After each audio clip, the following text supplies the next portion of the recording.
Hello students, good morning to all.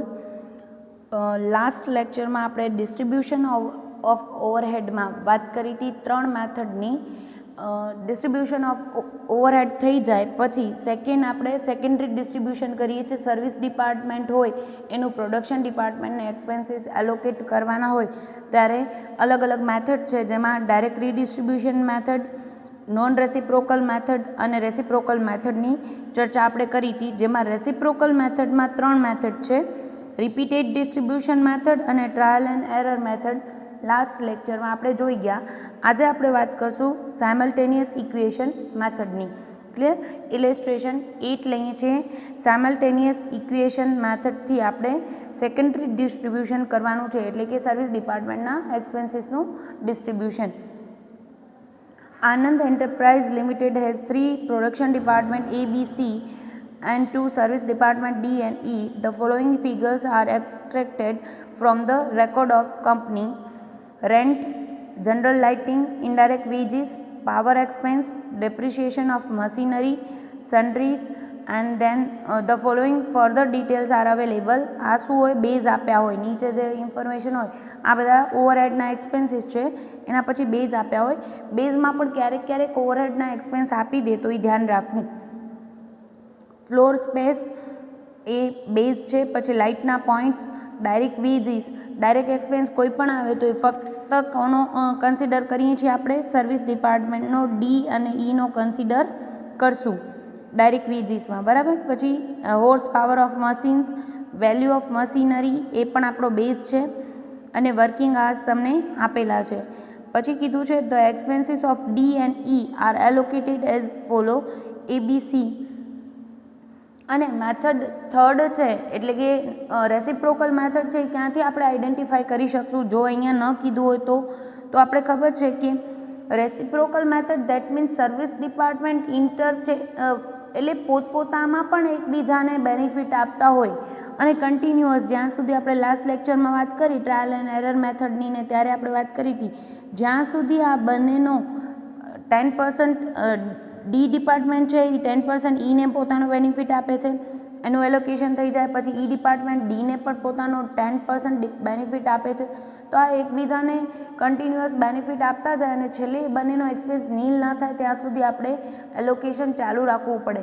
જે ઘણીવાર મોટા યુનિટ્સ હોય ત્યાં એ પોસાય નહીં આ રીતની કેલ્ક્યુલેશન, તો આ સાયમલ્ટેનિયસ ઇક્વેશન મેથડથી સોલ્વ કરતા હોય છે.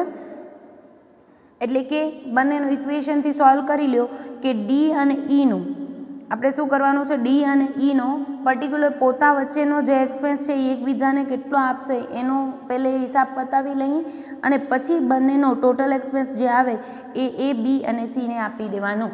આ રીતે આપણે કરવાનું છે. એના પછી કીધું છે what is the total cost of an article if it's raw material cost is 50 rupees, labour cost 30 rupees and it passes through department A, B and C 4, 5 and 3 hours respectively. લાસ્ટમાં આપણે કોસ્ટ કેલ્ક્યુલેટ કરવાની છે એ લઈ લેશું. એના પહેલાં આપણે ચાલુ કરી દઈએ. પહેલે તો પ્રાઇમરી ડિસ્ટ્રીબ્યુશન કરેલું નથી એટલે પહેલે આપણે એ કરશું, પછી સાયમલ્ટેનિયસ ઇક્વેશન મેથડથી આપણે શું કરશું? સેકન્ડરી ડિસ્ટ્રીબ્યુશન કરશું. ક્લિયર? 1 by 1 એક્સપેન્સીસ લેતા જઈએ. પહેલે આપ્યું છે તમને રેન્ટ આપેલું છે. રેન્ટ માટે બેઝ શું હોય? ફ્લોર કેટલો ઓક્યુપાય કર્યો છે એ. ટોટલ એક્સપેન્સ રેન્ટનું આપ્યું છે 5000. ક્લિયર? અને ફ્લોર એરિયાનું આપ્યું છે 2000, 2500, 3000, 2000 and 500. તો તમારું પ્રપોર્શન આવશે 20:25:30:20:5. ક્લિયર? કેલ્ક્યુલેશનમાં સરળતા રહે એટલે આપણે આનું ટોટલ ઓલરેડી 100 થઈ જાય છે એટલે 100થી ડિવાઈડ કરીએ તો આપણું કેલ્ક્યુલેશન સરળ બને. એટલે આ પ્રપોર્શન રાખો તો બી ભલે, અને હજી પણ 5થી ડિવાઈડ કરીને સોર્ટ કરવું હોય તો તમે પ્રપોર્શન ચેન્જ કરી શકો, પણ આન્સર તમને સેમ જ આવશે, બરાબર. એના પછી આપ્યું છે લાઇટિંગ. લાઇટના પોઈન્ટ્સ આપેલા છે બેઝ. લાઇટના પોઈન્ટ ન હોય તો ફ્લોર એરિયા ઓક્યુપાય લેવાનું હોય. અહીંયા પોઈન્ટ કીધા છે 10, 15, 20, 10 એન્ડ 5. હું એઝ ઇટ ઇઝ પ્રપોર્શન રાખું છું. લાઇટનો પોઈન્ટનો ટોટલ એક્સપેન્સ આપેલો છે જનરલ લાઇટિંગ 600. 15 + 5 20, 20 40 ને 60 ટોટલ થશે. એટલા માટે કેલ્ક્યુલેશન સરળ બને એટલે એઝ ઇટ ઇઝ રાખીએ છીએ, પણ 5 થી ડિવાઈડ કરીને શોર્ટ કરવું હોય તો કરી શકાય. Indirect veggies. ઇનડાયરેક્ટ વેજીસનો બેઝ છે ડાયરેક્ટ વેજીસના પ્રપોર્શનમાં. ડાયરેક્ટ વેજીસનું પ્રપોર્શન તમારું થશે 3000, 2000, 3000, 1500 એન્ડ 500. દેટ મીન્સ 20 કટ કરીને 30:20:30:15:5 નું પ્રપોર્શન. ઇનડાયરેક્ટ વેજીસનું ટોટલ આપ્યું છે તમને 3000 અને આનું ટોટલ થાય છે 50, 80 ને 100 થાય છે. પાવર આપેલો છે તમને. પાવર એક્સપેન્સ 1500 હોર્સ પાવરના બેઝથી આપણે એલોકેટ કરીએ અને એ તમને હોર્સ પાવર ઓફ મશીન આપી દીધા છે 60, 30, 50, 10 and dash. That means 6:3:5:1 dash લખું છું. દેટ મીન્સ આપણે ખ્યાલ આવે કે ઈ ડિપાર્ટમેન્ટમાં નથી. ક્લિયર? એના પછી ડેપ્રિસિએશન, ઇન્સ્યોરન્સ અથવા તો રિપેરિંગ એક્સપેન્સ હંમેશા એસેટની વેલ્યુ ઉપર થાય. અને લાસ્ટમાં કીધું છે 5th ટોપિકમાં value of machinery.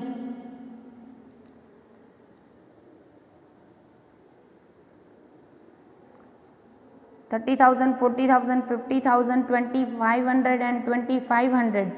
That means 20 તમે કટ કરી શકશો. 300, 400, 500, 25 એન્ડ 25. ટોટલ તમારું છે ડેપ્રિસિએશનનો એક્સપેન્સ 5000 અને આનું ટોટલ તમારું આવશે 700, 1250. એઝ ઇટ ઇઝ રાખીએ છીએ કારણ કે 1250 મલ્ટીપ્લાય બાય 4 આ થાય છે એટલે આપણે કેલ્ક્યુલેશનમાં સરળતા રહે. સન્ડ્રીઝ ટોટલ એક્સપેન્સ છે 10,000. આપણે લેશું ડાયરેક્ટ વેજીસના પ્રપોર્શનમાં. સન્ડ્રીઝ મીન્સ મિસલેનિયસ એક્સપેન્સીસ, નાના એક્સપેન્સીસ હોય જે આપણે ડાયરેક્ટ વેજીસના પ્રપોર્શનમાં લેશું ને એનું પ્રપોર્શન ઓલરેડી આપણે ઉપર લખ્યું છે 30:20:30:15:5 ટોટલ 100. ક્લિયર? બધા જ એક્સપેન્સીસ આવી ગયા. પછી બેઝિસમાં ખાસ ચેક કરી લેવું, કોઈ એક્સપેન્સ આપેલો હોય તો એ આપણે બધા જ ડિપાર્ટમેન્ટનો લેવો પડે. ઓવરહેડ એક્સપેન્સ આપેલો હોય, ઇનડાયરેક્ટ એક્સપેન્સ, ક્યારેક કહેશે ઇનડાયરેક્ટ મટીરિયલ, ઇનડાયરેક્ટ વેજીસ અહીંયા આપી દે, અથવા પાવર હોર્સ પાવરની જગ્યાએ અહીંયા પાવરનો એક્સપેન્સ પણ ઘણીવાર અહીંયા આપી દે જેથી ભૂલ થાય. તો અહીંયા રૂપીઝમાં આપ્યા હોય એમાં ચેક કરી લેવું. કોઈ બેઝની જગ્યાએ કોઈ એક્સપેન્સ હોય તો એ બધા ડિપાર્ટમેન્ટનો એઝ ગિવન કરીને તમારે લખી નાખવાનો છે. પણ આપણે વાંચ્યું ત્યારે જ ટીક કર્યું હતું, ખાલી એક ડાયરેક્ટ વેજીસ છે એ જ લેવાનું છે અને એ ખાલી ડાયરેક્ટ એક્સપેન્સ હોય તો એ ફક્ત કોના કન્સિડર કરીએ છીએ આપણે? સર્વિસ ડિપાર્ટમેન્ટમાં. લખી નાખીએ ડાયરેક્ટ વેજીસ સર્વિસ ડિપાર્ટમેન્ટના એઝ ગિવન. ABCમાં ડેશ, Dમાં 1500 અને 500. That means total 2000. બધા જ આવી ગયા. પ્રપોર્શનમાં વહેંચી દઈએ 5000 ડિવાઇડેડ બાય 100. દેટ મીન્સ 50 × 20 એટલે મળશે તમને 1000. 50 × 25 1250. 50 × 30 1500. 50 × 20 1000 and 50 × 5 250. 600 divided by 60. તમે આમ જ કરો છો. 600 × 10 ડિવાઇડેડ બાય 60. બધામાં 10 ડિવાઇડેડ બાય 60, પછી સેકન્ડમાં 15 ડિવાઇડેડ બાય 60, 20 ડિવાઇડેડ બાય 60. એના કરતાં આપણે શું કરવાનું? 600 ડિવાઇડેડ બાય 60 એટલે પ્રપોર્શન શું આવ્યું? 10. પછી બધાને મલ્ટીપ્લાય કરતા જવાનું. 10 × 10 100, 10 into 15 150, 200, 100 and 50. કેલ્ક્યુલેશન ઇઝી અને ક્વિક કરવા માટે આપણે શું કરીએ છીએ, પ્રપોર્શન ગણામાં સેમ જ રાખીએ છીએ. 3000 divided by 100 that means 30. 30 into 30 900, 30 into 20 600, 900, 30 into 15 450, 30 into 5 150. અહીંયા ટોટલ થાય છે 6 + 3 9 10 and 15. 1500 ડિવાઇડેડ બાય 15 એટલે 100 થી મલ્ટીપ્લાય કરી છે. 100 into 6 600, 300, 500, 100 અને ડેશ આપણે લખ્યું હતું જેથી ભૂલ ન થાય. ઈમાં આપણે પાવરનો એક્સપેન્સ નથી ઈ ડિપાર્ટમેન્ટમાં. અહીંયા ટોટલ થાય છે 1250. એઝ ઇટ ઇઝ રાખ્યું છે, ભલે મોટું પ્રપોર્શન છે પણ એઝ ઇટ ઇઝ રાખ્યું છે કારણ કે તમે કરશો 5000 ડિવાઇડેડ બાય 1250 એટલે તમારું આવશે 4. 4 થી મલ્ટીપ્લાય કરતા જશું આપણે એટલે 1200, 400 into 4 1600, 4 into 500 એટલે મળશે 2000, 4 into 25 એટલે 100 અને લાસ્ટમાં બી 100. ક્લિયર? અને લાસ્ટ છે 10,000 ડાયરેક્ટ વેજીસના પ્રપોર્શનમાં એટલે ટોટલ પ્રપોર્શનનું ટોટલ થાય છે 100. 10,000 ડિવાઇડેડ બાય 100 દેટ મીન્સ 100 પછી મલ્ટીપ્લાય એક 1 by 1 લેતા જઈએ. 100 into 30 એટલે મળશે 3000, 2000, 3000, 1500 અને 500. ક્લિયર? ક્વિક કેલ્ક્યુલેશન કર્યા પછી આપણે બધી જ ઇન્ફોર્મેશન આવી ગયા, ટોટલ કરી નાખીએ. તમને ટોટલ મળશે, ટોટલનું ટોટલ કરશો તમે એટલે ટોટલ મળશે તમને 27,100, 6,800, 5,900, 8,100, 4,750 and 1,550. ક્લિયર? ટોટલ આવી ગયા પછી કારણ કે અત્યાર સુધીની ઇન્ફોર્મેશન આપણે ઓલરેડી લાસ્ટ ઘણા લેક્ચરમાં આપણે પ્રાઇમરી ડિસ્ટ્રીબ્યુશન કર્યું છે. હવે જે શીખવાનું છે એ મેઇન ટોપિક અત્યારનો એ છે સાયમલ્ટેનિયસ ઇક્વેશન મેથડ.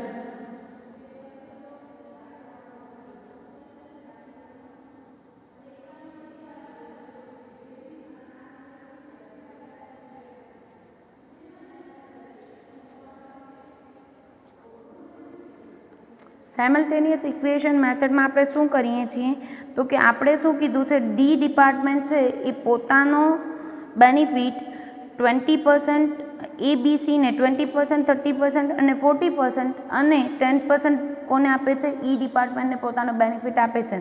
અને ઈ ડિપાર્ટમેન્ટ છે એ પોતાનો એબીસીને 30, 40 અને 20% અને ડીને પણ પોતાનો બેનિફિટ આપે છે. એટલે ડી અને ઈ પોતાને પણ બેનિફિટ આપતા હોય ત્યારે આપણે રેસિપ્રોકલ મેથડ છે. અને રેસિપ્રોકલ મેથડમાં જે લાસ્ટ બે મેથડ જોઈ ગયા હતા આપણે, પહેલી વાત કરી હતી આપણે રિપીટેડ ડિસ્ટ્રીબ્યુશન મેથડની અને ટ્રાયલ એન્ડ એરર મેથડની. આ બે મેથડ કેવી છે, કન્ટિન્યુઅસ, જ્યાં સુધી ડી અને ઈનો એક્સપેન્સ નીલ ન થઈ જાય ત્યાં સુધી ડિસ્ટ્રીબ્યુશન ચાલુ રાખવું પડે, જે બહુ લાંબી પ્રોસેસ થઈ જાય. જ્યારે નાના એક્સપેન્સ હોય ત્યારે વાંધો નથી પણ નહીંતર લાંબી પ્રોસેસ થઈ જાય. એટલે ઇક્વેશન મેથડથી સોલ્વ કરી લો બંનેનો પોતાનો હિસાબ, પછી આપણે એબીસીને ડાયરેક્ટ ડિસ્ટ્રીબ્યુટ કરી દેવાનું. એ રીતે પહેલે લઈ લઈએ તો આપણે ખબર છે કે ડી ડિપાર્ટમેન્ટમાં શું છે, ડી ડિપાર્ટમેન્ટનો એક્સપેન્સ કેટલો આવશે તો કે પોતાનો તો છે જ D ડિપાર્ટમેન્ટનો 4,750.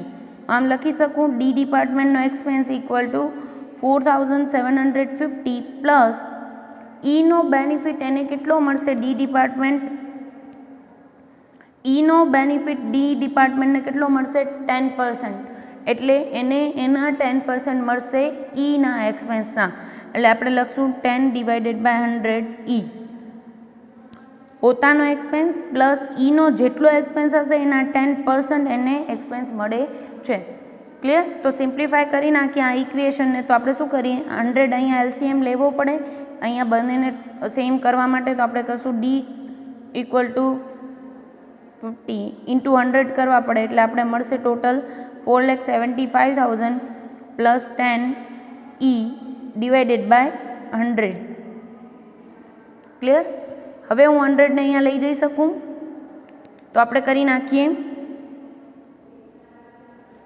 100D equal to 4,75,000 plus 10E. Clear? આ આપણો શું બની ગયો? પહેલો ઇક્વેશન. અથવા હજી આને શોર્ટલાઇઝ કરવું હોય તો ત્રણેયમાં 0 કટ થઈ 10 થી ડિવાઈડ થઈ શકે એમ છે તો આપણે કરી નાખીએ 10D equal to 47,500 plus 1E. Clear? આને ઇક્વેશન 1 આપીએ 10 થી ડિવાઈડ કરી નાખીએ એટલે શોર્ટ થઈ શકે. ક્લિયર? આને આપ્યું ઇક્વેશન નંબર 1. પછી આપણે જોઈએ ઈનું. આ વાત કરી આપણે ડીના એક્સપેન્સની. ઈના એક્સપેન્સમાં શું છે તો કે ઈને પોતાનો 1550 એક્સપેન્સ તો બેર કરવાનો જ છે પ્લસ ડીનો એક્સપેન્સ મળે છે 10%. એટલે આપણે કરીએ ઈનો એક્સપેન્સ ટોટલ છે 1550 પ્લસ ઈને બેનિફિટ મળે છે ડીનો કેટલો? ડીમાંથી ઈને એક્સપેન્સ મળે છે કેટલા પર્સન્ટેજ? 10%. એટલે આપણે એ પણ એડ કરી દઈએ 10% ઓફ ડી. ક્લિયર? સિમ્પ્લિફાય કરીએ તો અહીંયાથી 0 કટ કરી નાખીએ એટલે આપણે એલસીએમ જ નાનો લેવો પડે ડિવાઇડેડ બાય 10 એટલે 10 થી એલસીએમ લઈએ તો આપણે શું કરીએ E ઇક્વલ ટુ 50 ઇન્ટુ 10 એટલે 15,500 પ્લસ ડી ડિવાઇડેડ બાય 10. આટલું મળી ગયા. પછી 10 ને આપણે અહીંયા નથી લઈ જતા પણ ઈને શું લખી શકાય એ આપણે મળી ગયું છે. આને ઇક્વેશન આપી દેશું સેકન્ડ. હવે શું કરશું? કોઈ બી એક ઇક્વેશનમાં આપણે વેલ્યુ પુટ કરી દઈશું. તો આપણે પહેલું ઇક્વેશન મળ્યું છે 10D equal to 47,500 plus E 1E that means E. હવે ઈની જગ્યાએ આપણે સેકન્ડ ઇક્વેશનની વેલ્યુ અહીંયા પુટ કરી દઈએ તો ઈની જગ્યાએ પુટ કરીએ છીએ એટલે આપણે લખશું 10D ઇક્વલ ટુ 47,500 પ્લસ ઈની જગ્યાએ હું મૂકું છું હવે આ વેલ્યુ ઈની E equal to 15,500 plus D divided by 10. ઈની વેલ્યુ પુટ કરી. ક્લિયર? સિમ્પ્લિફાય કરીએ તો આપણે અહીંયા 10 છે પ્લસ કરવું હોય તો એલસીએમ ફરીથી લેવો પડે એટલે આપણે લખશું 10D ઇક્વલ ટુ અહીંયા 10 થી મલ્ટીપ્લાય કરવું એટલે 4,75,000 plus 15,500 plus D divided by 10. Clear? હવે હું 10 ને ક્યાં લઈ જઈ શકું? અહીંયા લઈ જઈ શકું. સિમ્પ્લિફાય કરવા માટે 10 ને આપણે અહીંયા લઈ આવીએ તો 10 into 10 that means 100D equal to આનું ટોટલ કરી નાખીએ 4,90,500 પ્લસ ડી થાય. ડીને આપણે આ સાઈડ લઈ જઈએ એટલે માઇનસ થઈ જાય 100D minus D equal to 4,90,500 99D 100D minus 1D કરીએ એટલે 99D divided by 4,90,500 D equal to મળશે તમને 4,90,500 divided by D divided by 99 એટલે ડીની વેલ્યુ મળી જાય 4,90,500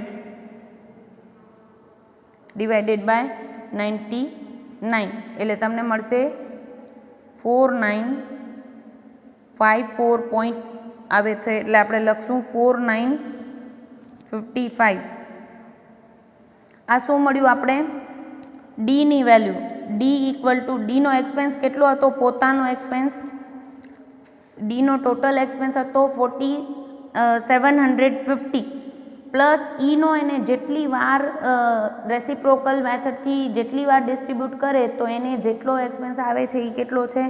બંને થઈને ટોટલ મળ્યો આપણે ડીનો 4,955. પછી શું કરીએ છીએ આપણે? ડીની વેલ્યુ કોઈ પણ એક ઇક્વેશનમાં મૂકી દઈએ તો આપણે શું મળી જાય, ની વેલ્યુ મળી જાય. એટલે આપણે પહેલા ઇક્વેશનમાં ની વેલ્યુ મૂકીએ છીએ. પહેલું ઇક્વેશન કેટલું હતું આપણું, 10D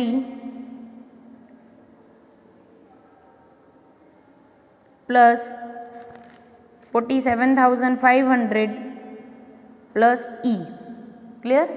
એટલે આપણે સિમ્પ્લિફાય કરીએ તો ની વેલ્યુ મૂકી દીધી છે. અહીંયા મળશે 49,550 પ્લસ ઇક્વલ ટુ 47,500 પ્લસ અહીંયા મૂકીએ અને 47,500 અહીંયા લાવીએ એટલે આપણે કરીએ, અહીંયા પ્લસ છે, આ સાઈડ આવે તો શું થઈ જશે, માઇનસ થઈ જશે. એટલે ની વેલ્યુ મળી જશે આપણે 49,550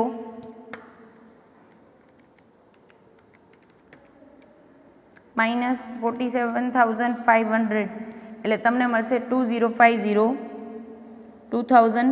રૂપીસ નો એક્સપેન્સ. ક્લિયર.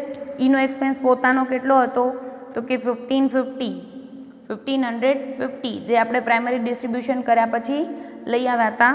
1550 પ્લસ નો જેટલો એક્સપેન્સ રેસિપ્રોકલી મળ્યો એ બધો જ ટોટલ થઈને એને કેટલો થાય છે ટોટલ એક્સપેન્સ હવે નો 2050. ક્લિયર. હવે બંનેના એક્સપેન્સ પોતાનો જે કેલ્ક્યુલેશન હતી ડી અને ની એ આપણે કરી લીધી. એટલે હવે બંનેના એક્સપેન્સ કોને ખાલી પહેલી મેથડ ડાયરેક્ટ ડિસ્ટ્રીબ્યુશન કરીને આપણે એ બી અને સીને એલોકેટ કરી દેશું. તો આપણે કરી નાખીએ સેકન્ડરી ડિસ્ટ્રીબ્યુશન.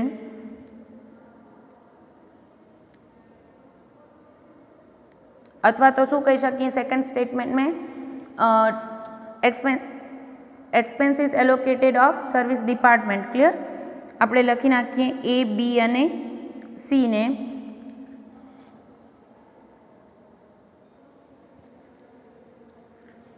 ડ્રો નથી કર્યું પણ લખી નાખું છું, તમે ડ્રો કરી નાખજો. આપણે ડીના એક્સપેન્સ આપશું પહેલાં એને એલોકેટેડ એક્સપેન્સ હોય આ ત્રણેય ડિપાર્ટમેન્ટના એ લખી નાખશું.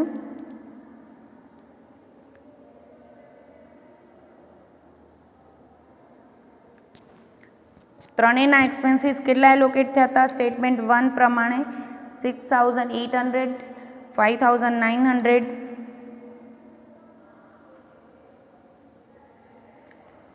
અને 8,100. ક્લિયર. આ ત્રણેયના એક્સપેન્સ એલોકેટેડ એક્સપેન્સ હતા એ તો મળશે જ, પ્લસ ડીના એક્સપેન્સીસ કઈ રીતે એલોકેટ કરવાના છે તો કે ડીનો એક્સપેન્સ એમને કીધું તો આપણે expenses of D department 20, 30 and 40%. तो આપણે આપી દઈએ 20, 30 અને 40 ના પ્રપોર્શનમાં.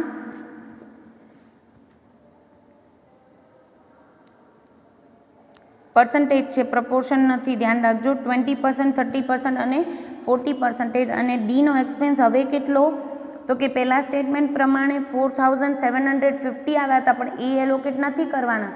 આપણે ઇક્વેશન મેથડ પ્રમાણે ડીના એક્સપેન્સ લઈ આવ્યા 4,955 ને એલોકેટ કરી દેશું આ પર્સન્ટેજ પ્રમાણે. બરાબર. અને પછી ઈના એક્સપેન્સીસ પણ એમ એડ કરશું આપણે. ઈના એક્સપેન્સીસ કેટલા થાય છે પ્રાઇમરી ડિસ્ટ્રીબ્યુશન પ્રમાણે એના ઈના એક્સપેન્સ થતા હતા 1,550 પ્લસ આપણે ડીનો જેટલો એક્સપેન્સ એને મળતો તો એ એડ કર્યા પછી આપણે ઇક્વેશન સોલ્વ કરીને લાવ્યા છીએ 2,050 રૂપીસ. અને એ એલોકેટ કરવાના છે તમને 30%, 40% અને 20%. ત્રણેય ડિપાર્ટમેન્ટને એટલે કે ખાલી પ્રોડક્શન ડિપાર્ટમેન્ટને આપી દઈએ છીએ. એક્સપેન્સ ભૂલાય નહીં. કેટલા છે હવે ઇક્વેશન સોલ્વ કર્યા પછી આપણા 4,955 અને 2,050. ક્લિયર. એલોકેટ કરી દઈએ 4,955 ઇન્ટુ 20% એટલે તમને મળશે 991. 30% તમને મળશે 1,486.5 એટલે લખીએ છીએ 1,487 અને 40% તમને મળશે 1,982. ક્લિયર. પછી 2015 આપણે કરી નાખીએ 30% તમને મળશે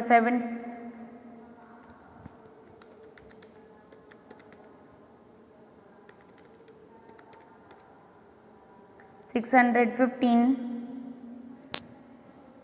then 40% તમને મળશે 820 અને 20% that means 820 and a half 410 total કરી નાખશો ટોટલ કરશો એટલે તમને મળશે 4900 ટોટલ મળશે તમને 8406 પછી તમને મળે છે 8207 અને 10492 ક્લિયર. હવે આ સેકન્ડરી ડિસ્ટ્રીબ્યુશન અહીંયા કમ્પ્લીટ થઈ ગયું, પણ આપણે આ સમ આટલો જ ગણાય સેકન્ડરી ડિસ્ટ્રીબ્યુશનનો.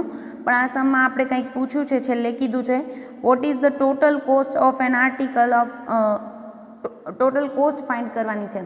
તો આપણે પહેલાં પણ કોસ્ટ ડાયરેક્ટ વેજીસના ચેપ્ટરમાં પણ આપણે કેલ્ક્યુલેટ કરતા હતા. કોસ્ટ એટલે શું? Direct material plus direct wages plus overheads generally. Clear. બાકી કોસ્ટ ઓફ પહેલું કોસ્ટનું સ્ટેટમેન્ટ મેં તમને પહેલાં યુનિટમાં સમજાવ્યું છે કે ઘણા બધા એક્સપેન્સીસ આવે, એમાં શું કરીએ છીએ direct material plus direct wages plus direct expenses add કરીએ એટલે પ્રાઇમ કોસ્ટ આવે. એમાં ફેક્ટરી ઓવરહેડ તમે પ્લસ કરો એટલે ફેક્ટરી કોસ્ટ આવે. એમાં તમે ઓફિસ એક્સપેન્સ એડ કરો, પછી તમે સેલ્સ એક્સપેન્સ એડ કરો, એ રીતે તમારી ટોટલ કેલ્ક્યુલેટ થતી હોય છે. પણ અહીંયા આપણે ઇન્ફોર્મેશન 3 આપેલી હોય છે એટલે આપણે અત્યારે લઈએ છીએ material plus labour plus overhead expense. પણ ઓવરહેડ મટીરિયલ કીધું છે 50 રૂપીસનું વપરાય છે, બરાબર. એટલે તમે કેલ્ક્યુલેટ કરો કોસ્ટ, તો તમે શું કરો છો કોસ્ટ ઓફ એન આર્ટિકલ, તો તમે લેશો રો મટીરિયલ કીધું છે તમને 50 રૂપીસનું વપરાય છે, બરાબર. લેબર કોસ્ટ તમારી આવે છે 30 રૂપીસ. અને ઓવરહેડ એક્સપેન્સમાં લાસ્ટ જે ચેપ્ટર આપણે કર્યું ડાયરેક્ટ વેજીસ, એમાં તમને ઓવરહેડ આપી દેતા હતા અને વેજીસ તમે કેલ્ક્યુલેટ કરો એ પ્રમાણે તમે લખતા હતા. અહીંયા આપણું ચેપ્ટર જ ઓવરહેડનું છે એટલે એ લોકોએ મટીરિયલ અને લેબર કોસ્ટ આપી દીધા પ્લસ ઓવરહેડ એક્સપેન્સ કરશું આપણે. તો એમાં કીધું છે કે આ જે આર્ટિકલ બને છે એ બી અને સી ડિપાર્ટમેન્ટમાં 4 hours 5 hours અને 3 hours વર્ક થયા પછી બને છે. તો આપણે પર આર વર્કિંગ આર્સ પર આર રેટ જોઈએ. તો પર આર રેટ કેમ આવે? તો કે ટોટલ એક્સપેન્સ એ બી અને સીના આવ્યા ડિવાઇડેડ બાય વર્કિંગ આર્સ કરીએ, આ મળ્યા ટોટલ એક્સપેન્સ ડિવાઇડેડ બાય તમે કરો વર્કિંગ આર્સ, તો તમને શું મળી જાય? પર આર રેટ મળી જાય. અને આપણે વર્કિંગ આર્સ તમને આપી દીધેલા છે સમમાં, તમને જે બેઝિસ આપ્યા છે એમાં વર્કિંગ આર્સ સૌથી લાસ્ટમાં કીધા હતા, એ બી અને સીના આપ્યા છે. આપણે ડિવાઈડ કરી નાખીએ 6200 4000 અને 4500 વર્કિંગ આર્સ છે. Total expense divided by working hour એટલે પર આર રેટ તમને મળી જશે. તમને મળશે પર આર રેટ 1.36 2.05. ઇલસ્ટ્રેશન છે એટલે હું લખી નાખું છું, તમે કેલ્ક્યુલેટ કરશો 2.33. આ પર આર રેટ મળ્યો. હવે જે આપણો આર્ટિકલ બને છે એ ડિપાર્ટમેન્ટમાં 4 hours વર્ક થાય છે, બી ડિપાર્ટમેન્ટમાં 5 hours વર્ક કરે છે અને સી ડિપાર્ટમેન્ટમાં 3 hours વર્ક કર્યા પછી બને છે. તો આપણે ટોટલ ઓવરહેડ એક્સપેન્સ કેલ્ક્યુલેટ કરવો હોય તો આપણે એ ડિપાર્ટમેન્ટમાં કેટલા આર? 4 hours, બી ડિપાર્ટમેન્ટમાં 5 hours અને સી ડિપાર્ટમેન્ટમાં 3 hours વર્ક થાય છે. અને એ પર ઇન્ટુ કરશું આપણે પર આર રેટ જે આપણે કેલ્ક્યુલેટ કર્યા 1.36 2.05 અને 2.33 એટલે આપણે ટોટલ એક્સપેન્સ મળી જશે. એક 1 hour વર્ક કર્યા પછી 1 hour વર્ક કરવાનો એક્સપેન્સ કેટલો છે? 1.36 ઓવરહેડ એક્સપેન્સ એ ડિપાર્ટમેન્ટમાં. એવા 4 hours એ ડિપાર્ટમેન્ટમાં વર્ક થાય છે તો ટોટલ એક્સપેન્સ એ ડિપાર્ટમેન્ટનો ઓવરહેડ કેટલો થાય એને 5.44. પછી બી ડિપાર્ટમેન્ટમાં પર આર 1 hour વર્ક થાય તો 2.05 રૂપીઝ એક્સપેન્સ આવે. એવા 5 hours માટે બી ડિપાર્ટમેન્ટમાં વર્ક કરવું પડે છે તો આપણો ટોટલ એક્સપેન્સ આવશે 10.25 અને સી ડિપાર્ટમેન્ટમાં આવશે એક્સપેન્સ તમારો 7 રૂપીઝ. આમ ટોટલ કરશો એટલે એક્સપેન્સ તમને મળશે 22.69 ઓવરહેડનો expense. Direct material plus wages એટલે કે લેબર કોસ્ટ 30 રૂપીઝ અને 22.69 તમારા ઓવરહેડનો એક્સપેન્સ એડ કરીને તમારી આર્ટિકલની કોસ્ટ આવશે 102.69. ક્લિયર? આ તમને ફાઇન્ડ કરવાનું કીધું હોય તો જ તમારે કરવાનું છે. એ સિવાય મેઇન આજની મેથડ આપણે કરી સેકન્ડરી ડિસ્ટ્રીબ્યુશન માટે સાયમલ્ટેનિયસ ઇક્વેશન મેથડ. ક્લિયર? ઇક્વેશનમાં તમે મૂકી દેશો ડીના એક્સપેન્સ કેટલા, પોતાના જેટલા એક્સપેન્સ પ્રાઇમરી ડિસ્ટ્રીબ્યુશનના આધારે આવ્યા હોય એ પ્લસ ઈનો કેટલો એક્સપેન્સ એને મળશે એ, એમ બંને ઇક્વેશન બનાવીને પછી તમે ઇક્વેશન સોલ્વ કરશો એટલે ડીનો અને ઈનો ટોટલ એક્સપેન્સ મળી જશે. પછી તમારે એ પ્રોડક્શન ડિપાર્ટમેન્ટને આપી દેવાના છે. Thank you.